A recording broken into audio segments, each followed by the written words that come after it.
이렇게 SNS에 시를 쓰고 있는 한 소년, 체리. 어떻게 남자 이름이 체리? 체리는 늘 하이쿠라는 일본 전통 시를 부며 헤드샘과 함께 생활하는 소년이죠. 그리고 그 시각 자신의 콤플렉스인 기찻길, 아니 교정기를 가리기 위해 마스크와 함께 생활하는 소녀 스마일이 있습니다. 스마일 포 미! 그들이 생활하는 이 도시에는 굉장히 커다란 마트가 하나 지어져 있는데요. 그 덕분에 이 마트는 이 도시에서 랜드마크의 역할을 하고 있죠. 그리고 그 마트를 서성이며 무엇인가 찾는 중인 할아버지 또한 보이네요. 이 할아버지는 체리가 관리하는 요양원의 할아버지. 씨발 깜짝이야. 아무튼 할아버지는 결국 자신이 찾는 무엇인가를 찾지 못한 채 체리와 함께 돌아가기로 하죠. 그리고 그 시각 이 마트 안의 치과를 이용하는 기찻길, 아니 스마일은 정말 돌출 앞니가 심각하게 콤플렉스인 것 같네요. 그렇게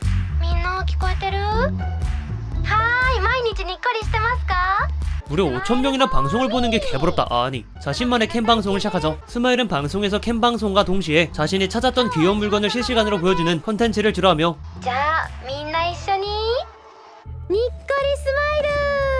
엄마 저 사람 이상해. 그렇게 이것저것 귀여운 물건들을 소개하던 스마일뿐만 아니라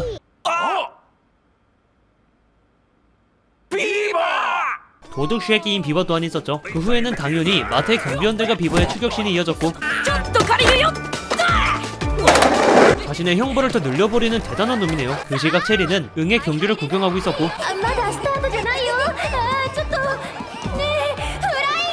출발 신호 전에 출발한 아이 때문에 나온 말에 영감을 받아 계절 용어 사전까지 찾아보며 새로운 시를 만들어가죠. 그리고 이 경주는 스마일 또한 같이 구경하게 되었고 이 드러나가 그 도둑놈과 부딪혀버리는 바람에 체리는 스마일의 안쪽 모습을 봐버리고 말죠. 스마일은 곧장 스마트폰을 챙기고 그곳을 달아나버렸고 경비원들은 결국 도둑놈인 비버를 잡지 못했다고 하네요. 그렇게 체리와 할아버지는 요양원으로 돌아오게 되었고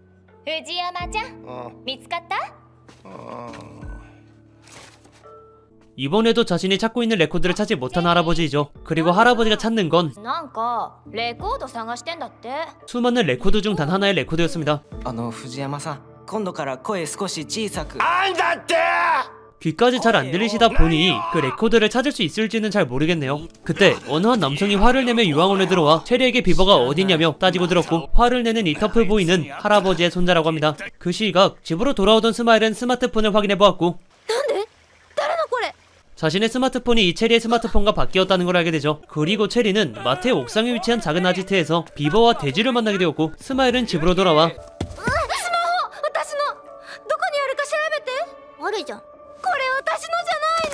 천재인 동생에게 도움을 요청하죠. 물론 스마트폰이 바뀌었다는 건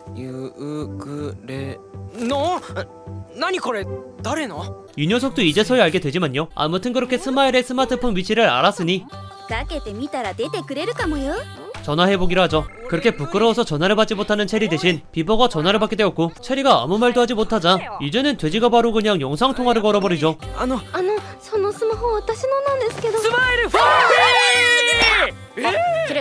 이래서 씹덕 새끼들이 문제입니다. 그죠? 너도 씹덕이잖아. 아무튼 이 돼지는 스마일의 존재를 알고 있는 씹덕이었고 그들은 다시 한번 전화를 받고 나서 안전하게 스마트폰을 바꾸었다고 하네요. 그리고 오늘은 요양원에서 마트에 가 시를 지어보는 이벤트가 열리게 되었고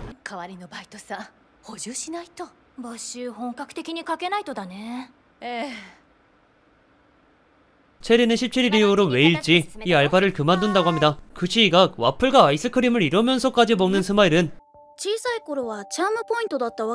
과거엔 분명 싫어하지 않았다고 하는데요. 하지만 지금은 사춘기가 왔는지 콤플렉스로서 다가왔다고 하죠. 그리고 그것을 자각한 순간부터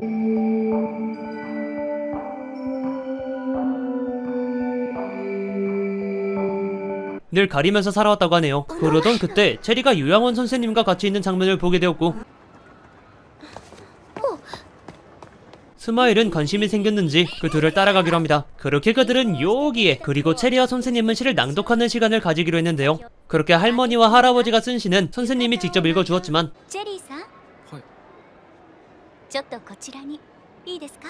체리가 쓴 건 본인이 직접 낭독하라고 합니다. 당연히 거절하고 싶지만 할아버지 할머니가 이렇게나 기대를 하고 있으니 거절할 수 없었고 체리는 결국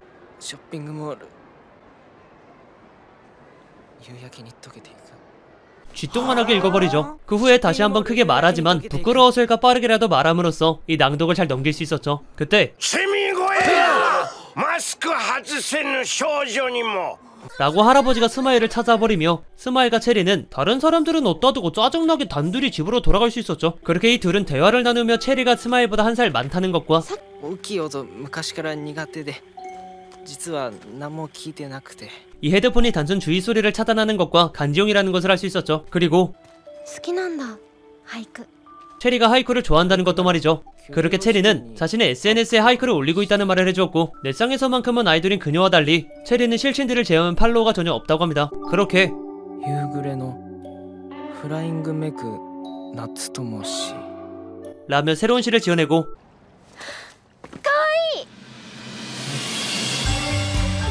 그녀에게 끌리기 시작합니다. 심지어 声 목소리 칭찬 감사. 아무튼 자신이 지은 시뿐만 아니라 목소리 칭찬까지 받아버린 체리는 자신의 SNS에 한 번 더 시를 써 나아갔고 어째서인지 이삿짐을 챙기고 있었죠. 아버지는 벌써 짐을 싸는 거냐 했고 引っ越し来月だぞ 요양원에서 말했던 그날이 체리가 이사하는 날이라는 것을 알 수 있었죠. 체리의 가정은 나름 사이좋은 부부로 인해 화목하게 지내고 있는데요. 그래서일까 아버지는 一応 체리와도 これお父さんのだからな大事に使えよ分かってるって 사소한 대화도 잘 나눌 수 있는 성격 좋은 아버지이죠. お母さんのパート代わりに行ってくれてありがとな 그리고 요양원에서 체리가 일했던 이유는 어머니가 허리를 다치는 바람에 도와주기 위해 대신 일했던 것이죠. 그 시각 체리의 시를 본 스마일은 さっきの俳句 매번 아무도 눌러주지 않았던 좋아요를 유일하게 눌러주기 시작합니다. 그리고 이 좋아요는 ご飯中はスマホやめなさい 당연히 체리를 놀라게 해주었고 심지어 동생이 팔로우까지 눌러버려 これはフォローしてくれってこと 이 둘은 마팔하게 되죠.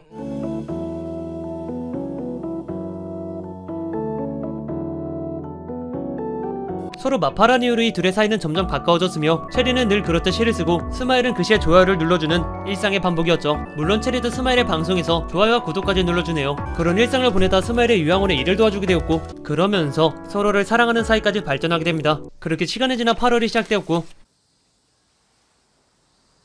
그로 인해 둘이 헤어지기까지 얼마 남지 않게 되죠. 그리고 요양원은 마트에서 열리는 축제에서 선보일 춤을 연습하고 있었는데요. 그렇게 춤 연습이 끝이 나 할아버지 할머니들은 모두 자기의 집으로 향하였고 いやきこが車つけてっから藤山ちゃんやろ 체리와 스마일은 가장 연세가 많은 할아버지를 직접 집 앞까지 바래다 주게 되죠. 藤山レコード 할아버지는 늘 레코드를 찾는 설정과 알맞게 레코드를 파는 가게를 운영하고 있었는데요. 그리고 이 낡고 오래된 가게를 보게 된 체리와 스마일은 このレコードが一番何度も聞いた。もう一度聞きたい。 레코드를 찾아 다시 듣고 싶다는 할아버지의 기쁜 소망을 듣게 되었고 探すよ藤山さん僕もレコード探します 할아버지가 그토록 찾는 레코드를 진심으로 같이 찾아주기로 합니다. 그렇게 밤이 되어 이 둘은 또 같이 집으로 돌아가게 되었고 각자 집으로 돌아온 체리와 스마일은 레코드에 대해 검색한 결과 50년 전쯤 만들어진 레코드이며 藤山さんのことか。昔ここで働いてたらしいが 50년 전 할아버지는 마트로 바뀌기 전인 레코드 프레싱 공장에서 일했다고 하네요. 그래서 마트 운영진에게 50년 전 공장에서 일했던 사람 중 아는 사람이 있냐는 질문에는 모두 없다고 하였고 오래된 레코드를 파는 돼지가 일하는 곳에 가서야 でももしかしたらそのレコードピクチャー版かもです 찾던 레코드가 픽처반이라는 사실을 얻어낼 수 있었죠. 그리고 스마일이 방송에서까지 도움을 요청한 결과 馬伏山の電波塔小田市の南側にあるとこ 3번나무가 유명하다는 전파탑에 가보기로 합니다. 그렇게 전파탑에까지 도착한 체리와 스마일은 근처에 지어진 우마후세산 관련 물품을 파는 가게에 가보았고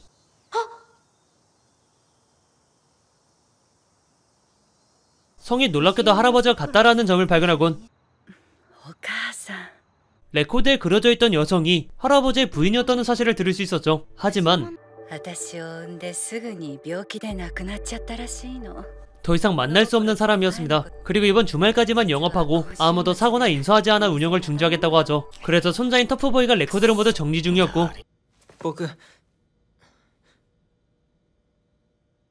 一緒にレコード片付けてもいいですか 할아버지가 찾는 레코드가 이 가게 안에 있을 수도 있으니 도와주겠다고 합니다. 하지만 이미 어머니가 찾아봤을 땐 나오지 않았다고 했고 그럼에도 모두가 있다면 혹시 모른다고 하죠. 그렇게 시간은 지나 8월 14일이 된 오늘, 체리와 스마일뿐만 아니라 비버와 돼지도 함께 할아버지가 찾고 있는 레코드를 찾기 위해 가게를 정리하고 있는데요. 정리하던 도중 어머니가 국수를 만들어 주지만 俺スマイルはなんかダイエット中だって。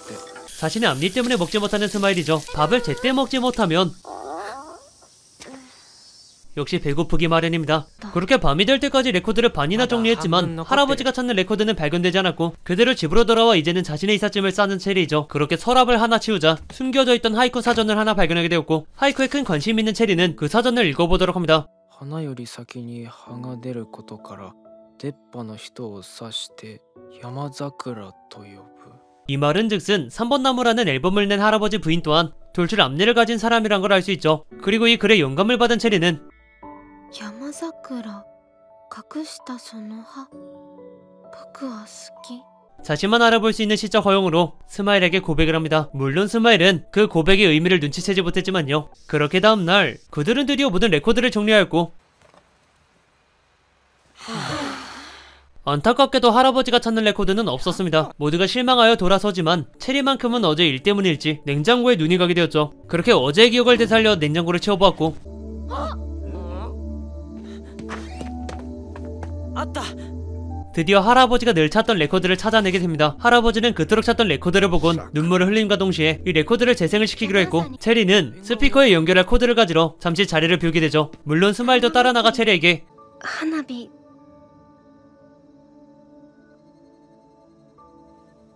一緒に見に行こう 하하 머리에 피도 안 마른 것들이 벌써부터 연애각 잡고 있습니다. 머리에 피 마르면 죽어. 이 말을 들은 체리는 行くよ。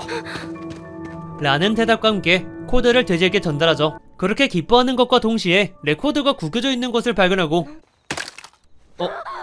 좋댔습니다. 심지어 スマイル。 네 진짜 좆대버리죠. 아무튼 그렇게 체리는 이사 전날인 8월 16일을 맞이하게 되었고 요양원에서 춤 연습이 끝난 체리와 스마일은 この後一緒にいい 어제 부숴버린 충격으로 쓰러져 버린 후지야마 할아버지에게 같이 가기로 하죠. 그러던 그때 체리의 어머니가 요양원에 등장하였고 さくらさん、今日まで本当にありがとうございました。マリアさんの代打バッチリだったよ。 그동안 숨겨왔던 이사한다는 얘기를 들키게 되죠. 그렇게 집으로 돌아가는 길 이사한다는 사실을 비밀로 해서 미안하다고 하였지만 花火は明日一緒に見ようねって 스마일은 그대로 뒤도 돌아보지 않은 채 실망한 나머지 그대로 체리의 곁에서 떠나기로 하죠. 자 과연 스마일은 겨우 찾은 레코드를 잘 고쳐낼 수 있을까요? 그리고 스마일과 체리는 과연 사랑을 성공시킬 수 있을까요? 지금까지 사이다처럼 말이 톡톡 솟아올라 였습니다.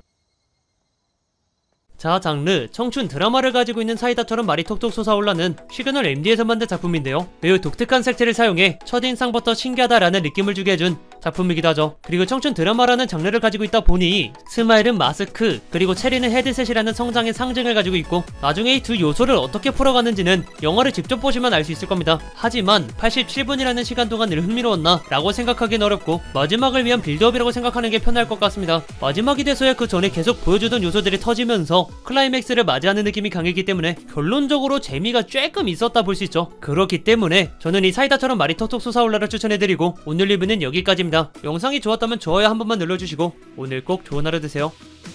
안녕.